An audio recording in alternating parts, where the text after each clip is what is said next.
আমরা তো কোরবানির জন্য গরু কিনতে পারতাম, ছাগল কেন হইল? আরে বোকা শোন, আল্লাহ যা রিজিকে লেখছে সেটাই হয়েছে। আর পরবর্তীতে যদি আল্লাহ তৌফিক দান করে তাহলে বড় কিছু করার চেষ্টা করবো ইনশাল্লাহ। ইনশাল্লাহ।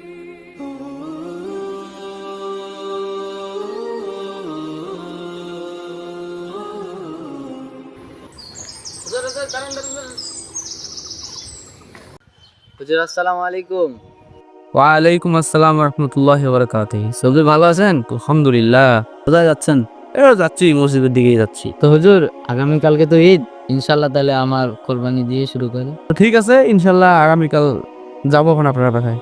ঠিক আছে, আসসালামু আলাইকুম।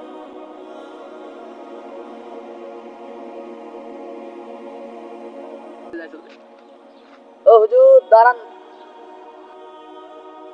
আসসালামু আলাইকুম। ওয়ালাইকুম আসসালাম। কেমন আছেন? আলহামদুলিল্লাহ। আপনি কেমন আছেন ভাই? এই তো আলহামদুলিল্লাহ ভালো আছি। কোথায় গেছিলেন?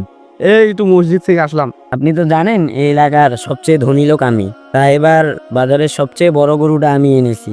তা কালকে সকাল সকাল এসে আমার গরুটা কোরবানি করে দিতে হবে।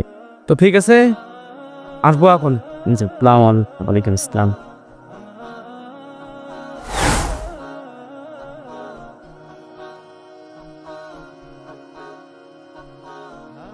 গরুটাকে আর কত কষ্ট দিই, এদিকে হুজুর আসার কোনো নামই নেই। কালকে আমি হুজুরকে এত করে বললাম সকাল সকাল এসে আমার কোরবানি করে দেন, হুজুর কি গায়ে কথা লাগে না? হুজুরকে সকাল থেকে ফোন দিতে দিতে আমার ফোনের চার্জই শেষ হয়ে গেছে। আজকে হুজুরের একদিন কি নাহলে আমার আরে হুজুর এখানে কি করতেছে? হুজুর তো আমি বললাম সকাল সকাল আমার বাসায় এসে আমার কোরবানি করে দেন, হুজুর এই ফকিরের পাশে কি করতে? দেখতে হয় ব্যাপারটা কি। আরে হুজুর আপনি এখানে, আপনাকে না আমি বললাম সকাল সকাল আমার বাসায় এসে আমার কোরবানি করে দেবেন, আর আপনি ফকিরের পাশে কি করতেছি? আরে ভাই সাহেব, মুখ সামলে কথা বলবেন। আমি গরিব মানুষ দেখে কি আপনি কপি বলবেন? যে আমার মুখের উপর কথা বলিস, তা তোকে আমি পরে দিয়েছি। আর হুজুর আপনাকে তো আমি বললাম সবার প্রথম সকাল সকাল আমার বাসায় এসে আমার গরু কোরবানিটা করে দিবেন, আপনি আমার কোরবানি ছেড়ে এনার কোরবানি করতে দিতেন। আপনি কত টাকা তো আমাকে বলতেন, আমি দিতাম। থামেন। আপনি কি মনে করছেন আমি টাকার জন্য কোরবানি করতে আসছি? আর আমি এমন না যে কোরবানি করে মানুষের কাছ থেকে টাকা নিব। আর আপনি নাকি হাজি মানুষ, আর মূলত সভাপতি, আপনার কথাবার্তা এমন কেন? দেখুন, মানুষের টাকা পয়সা থাকতে পারে, তাই বলে আপনি মানুষকে গরিব বা ফকির বলবেন?